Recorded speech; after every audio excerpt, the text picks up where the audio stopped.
ओम नमो भगवते वासुदेवाय नमः। दोस्तों, स्वागत है आपका हमारे चैनल भक्ति भरा ज्ञान में। दोस्तों, आप मेरे इस चैनल को आगे बढ़ाने में सहयोग करें।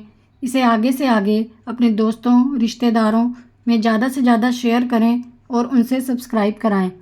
आज हम इसमें बात करेंगे पाप मोचनी एकादशी की व्रत कथा के बारे में। हिंदू पंचांग के अनुसार चैत्र माह में कृष्ण पक्ष की एकादशी को पाप मोचनी एकादशी कहा जाता है।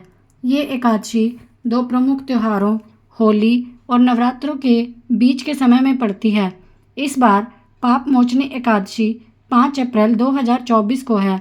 मान्यता है इस एकादशी व्रत के प्रभाव से जाने अनजाने में किए सभी पापों से मुक्ति मिल जाती है। इस दिन व्रत रखकर भगवान विष्णु की विधि विधान से पूजा की जाती है। साथ ही व्रत कथा भी पढ़ी जाती है। आइए जानते हैं पाप मोचनी एकादशी की व्रत कथा और महत्व।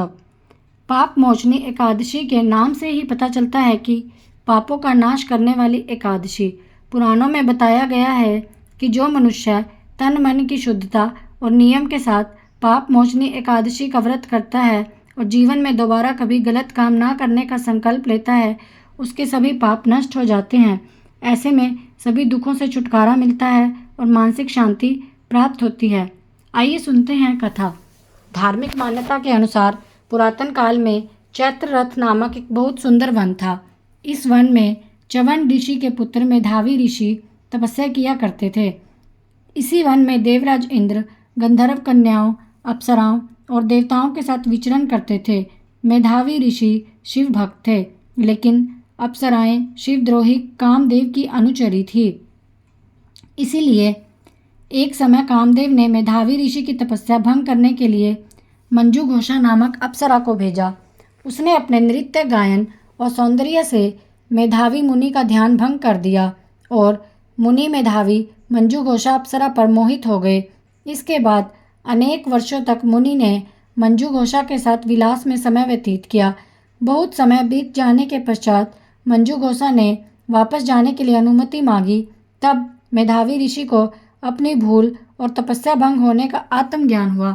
जब ऋषि को ज्ञात हुआ कि मंजू घोषा ने किस प्रकार से उनकी तपस्या को भंग किया, तो क्रोधित होकर उन्होंने मंजू घोषा को पिशाचिनी होने का श्राप दे दिया। इसके बाद अप्सरा ऋषि के पैरों में गिर पड़ी और श्राप से मुक्ति का उपाय पूछा। मंजू घोषा के बार बार विनती करने पर मेधावी ऋषि ने उसे श्राप से मुक्ति पाने के लिए बताया, पाप मोचनी एकादशी का व्रत करने से तुम्हारे समस्त पापों का नाश हो जाएगा और तुम पुनः अपने पूर्व रूप को प्राप्त करोगी। अप्सरा को मुक्ति का मार्ग बताकर मेधावी ऋषि अपने पिता ऋषि च्यवन के पास पहुँचे। श्राप की बात सुनकर च्यवन ऋषि ने कहा, हे पुत्र, ये तुमने अच्छा नहीं किया। ऐसा करके तुमने भी पाप कमाया है, इसलिए तुम भी पाप मोचनी एकादशी का व्रत करो। इस प्रकार पाप मोचनी एकादशी का व्रत करके अप्सरा मंजू घोषा को श्राप से मुक्ति मिल गई और मेधावी ऋषि के भी सभी पापों का नाश होकर उन्हें भी मुक्ति प्राप्त हो गई। जय विष्णु महाराज।